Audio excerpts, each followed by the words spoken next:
Hoje é dia 14 de janeiro. Hoje nós estamos celebrando bem-aventurado Pedro Donders. Pedro Donders nasceu em 27 de outubro de 1809, no sul da Holanda.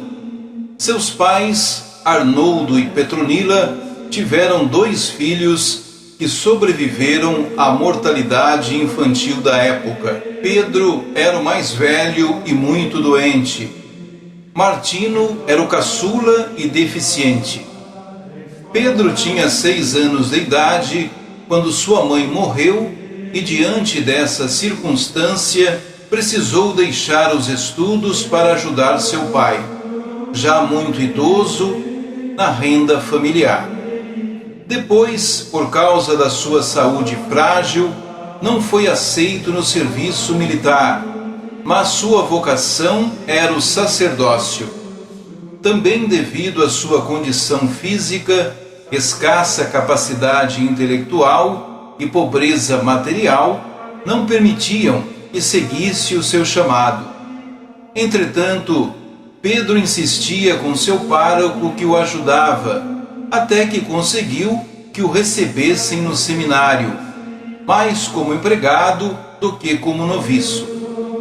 Pedro se interessava pelas missões e, depois de ser rejeitado pelos jesuítas, redentoristas e franciscanos, acabou ingressando no seminário diocesano.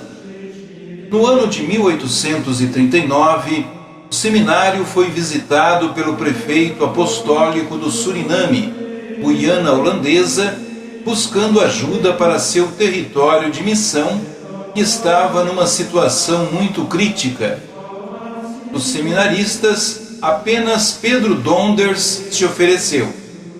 Em 5 de junho de 1841, foi ordenado sacerdote. Um ano mais tarde, chegou em Paramaribo, uma região selvagem 4 vezes maior que a Holanda. Era seu campo de missão. Os primeiros 14 anos foram dedicados à formação dos catequistas, das crianças e às visitas pastorais entre os escravos das fazendas holandesas. Era enorme a distância religiosa e moral, tanto entre os brancos como entre os negros. A rotina de Padre Pedro iniciava nas primeiras horas da madrugada, quando rezava a Santa Missa e se entregava às orações. Depois saía para visitar as famílias.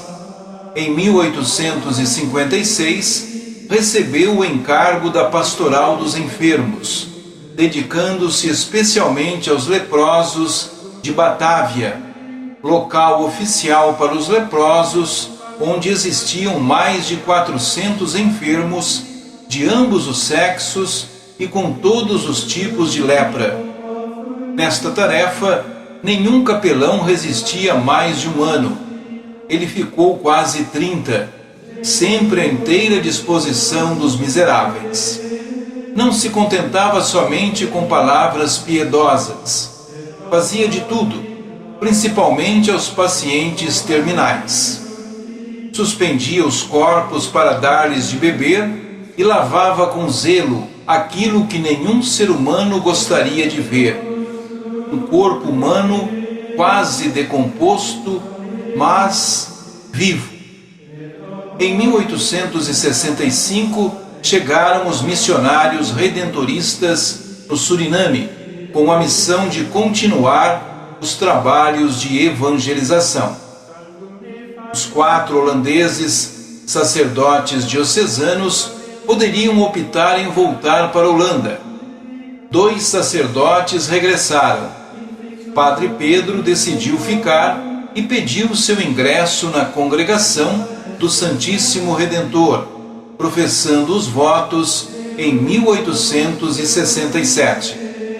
No final do ano 1886, pela última vez, Padre Pedro visitou todos os seus enfermos. Atendeu às confissões de todos e lhes deu a Santa Comunhão. Um ano depois, no dia 14 de janeiro de 1887, morreu de uma grave enfermidade renal. Santamente terminou sua vida e apostolado de oração e trabalho contínuo e de muitos sofrimentos. O Papa João Paulo II proclamou o beato Pedro Donders em 1982, designando o dia de sua morte para as honras litúrgicas. Rezemos. Bem-aventurado Pedro Donders, rogue por nós.